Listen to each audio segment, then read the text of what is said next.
Alexander Isak ne veut plus entendre parler de Newcastle. On vous dit tout dans cette vidéo. Comme souvent durant le mercato, de nombreuses histoires d'amour finissent mal. À Paris, du lundi, Donnarumma est mis à la porte sans ménagement par les champions d'Europe 2025, alors que l'Italien souhaite rester. À Newcastle, c'est tout l'inverse avec Alexander Isak. L'attaquant suédois de 25 ans veut quitter le Tyneside, mais il est retenu contre son gré par les Toons. Dans les deux cas, le divorce est consommé et aucun retour en arrière ne semble possible. En attendant de voir comment Gigio va se sortir de son bourbier parisien, The Athletic annonce qu'Isak a pris une décision radicale de son côté. L'attaquant international suédois a décidé de ne plus rejouer pour Newcastle. Le média anglophone cite des sources proches du dossier et assure que Isak est catégorique à ce sujet. Il ne rejouera plus jamais avec les Magpies, et ce, même s'il n'est pas vendu d'ici la fin du mercato estival 2025. Alexander Isak est-il réellement prêt à ne plus rejouer avec son équipe s'il n'est pas vendu? À un an d'une Coupe du Monde, la Suède débutera sa campagne de qualification en septembre et affrontera la Slovénie, le Kosovo et la Suisse. Un tel scénario semble difficile à imaginer, ce qui laisse donc penser qu'il s'agit d'une ultime manœuvre du clan Isak pour obtenir son ticket de sortie après 3 saisons passées avec Newcastle. Auteur de 62 buts et 11 passes décisives en 109 matchs, le Scandinave obtiendra-t-il pour autant gain de cause? The Athletic explique que l'attaquant avait décidé, il y a un an, que la saison 2024-2025 serait sa dernière avec les Toons. Suite au refus de sa direction de lui offrir une prolongation de contrat, Newcastle a dit non pour rester dans les clous du fair play financier de la Première Ligue.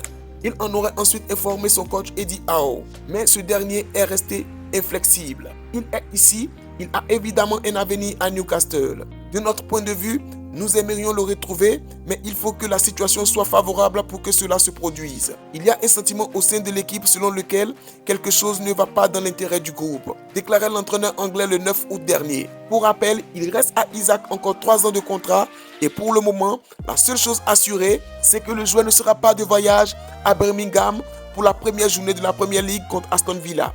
Peut-il espérer voir Liverpool revenir à la charge? Les Reds n'ont pas formulé une nouvelle offre après le dernier approche à 138 millions d'euros, bonus compris. The Athletic explique toutefois que Newcastle pourra infléchir sa position en cas d'offre d'au moins 170 millions d'euros. Reste maintenant à savoir si Liverpool est réellement disposé à payer une somme correspondant davantage à des éléments de la galaxie de Kylian Mbappé ou Lamine Yamal.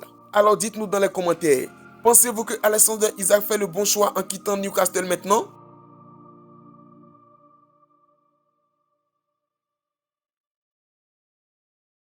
Plus rien ne va pour Mohamed Salah à Liverpool. On vous dit tout dans cette vidéo. Le dimanche dernier, Mohamed Salah a connu un enfer pour la reprise de la compétition officielle avec Liverpool. L'ailier égyptien de 33 ans est aligné côté droit lors du Community Shield face à Crystal Palace. Pourtant favori, Liverpool s'est incliné 3-2 au tir au but après avoir été accroché 2-2. Une rencontre où Mohamed Salah a traversé la rencontre comme une âme en peine. Peu trouvé, il n'a pas réussi le moindre dribble, ni le moindre centre et a perdu les 6 duels qu'il a disputés. Une prestation qui s'est achevée sur un tir au but totalement raté qui a fusé au-dessus du cadre de Dean Anderson. Et la presse anglaise ne s'y trompe pas, à l'image du Daily Express qui lui donne 4 sur 10. Il a peiné à entrer dans le match, ne touchant le ballon que 6 fois au cours des 37 premières minutes. Il a manqué une occasion en or de donner la victoire à Liverpool en fin de match avant de tirer son pénalty au-dessus de la transversale. Le Télégraphe lui a également accordé 4 sur 10. De nouveaux coéquipiers permettent de réduire les responsabilités. Cela devrait être un point positif à mesure que la saison avance. Mais la rencontre a été plus calme. Il a raté sa séance de tir au but.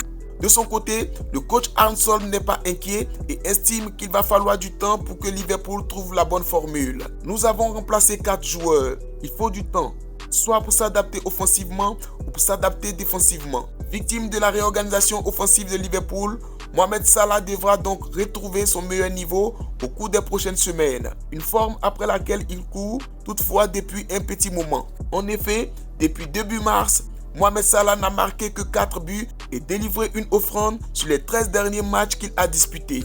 Un vrai coup d'arrêt pour celui qui comptait 30 buts et 22 passes décisives sur les 39 premiers matchs de la saison dernière. La préparation n'a pas été rassurante puisqu'il n'a mis qu'un seul but en 6 matchs et a eu bien moins d'influence qu'au cours des saisons dernières.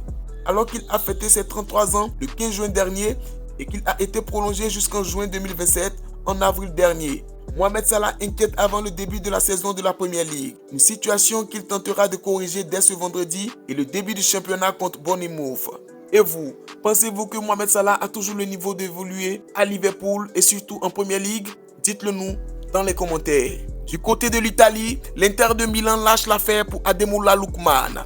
L'Inter Milan cherche toujours des renforts offensifs et le dossier d'Ademola Lookman pourrait bien être enfin bouclé. Cependant, ce n'est pas la conclusion qu'imaginait le finaliste de la dernière Ligue des Champions. L'Inter Milan et l'Atalanta Bergame n'arrivent pas à s'entendre sur un montant de transfert, donc les Nerazzurri auraient dit stop. L'Inter a même déjà coché le nom d'un autre joueur pour oublier Ademola Lookman. Il s'agirait d'un certain Jadon Sancho. On avait parlé de lui à la Juventus. Finalement, c'est un autre club italien qui pourrait rafler la mise. Nous allons à présent du côté de l'Espagne, où Marc-André ter Stegen et le FC Barcelone ont enfin enterré la hache de guerre. Après plusieurs longues semaines de tension, l'affaire Marc-André ter Stegen semble enfin trouver une issue, même si certaines zones d'ombre persistent toujours. Le gardien du FC Barcelone, pilier du club depuis 2014, avait déclenché une crise interne en refusant de signer le rapport médical exigé par la Liga.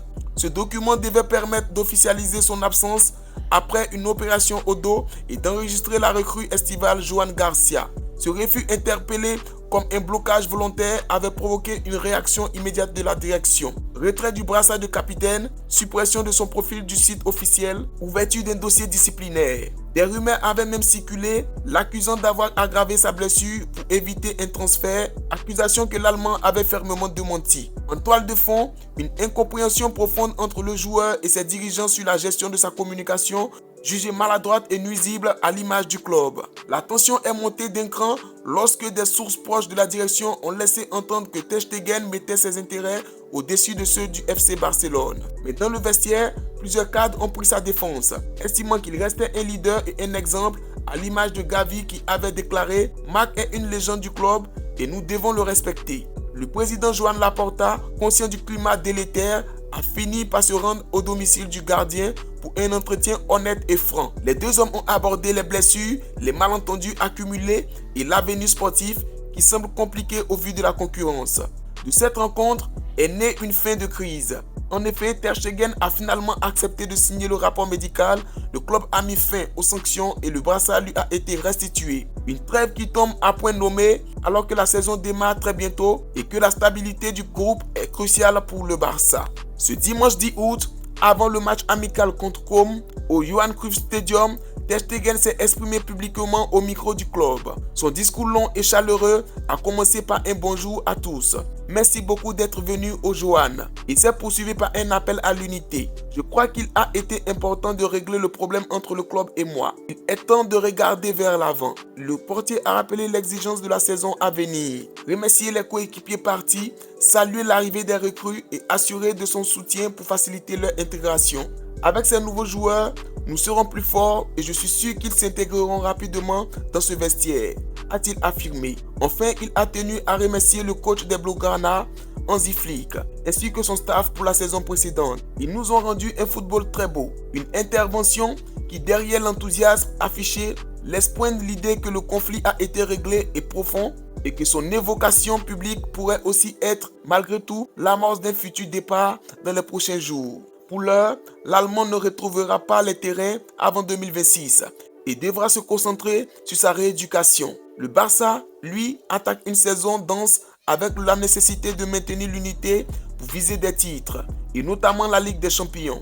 La saison passée, les Catalans ont soulevé 3 trophées et ter Stegen a insisté sur l'importance de répéter ses succès avec l'aide des supporters. Si la paix semble être signée, on peut penser qu'elle reste fragile. Le portier adulé depuis plus d'une décennie en Catalogne, ayant joué 422 matchs sous le maillot du Barça, pourrait être amené à réfléchir à son avenir. Car si ce dossier épineux semble se refermer, il n'est pas certain que l'histoire entre ter Stegen et le Barça est encore beaucoup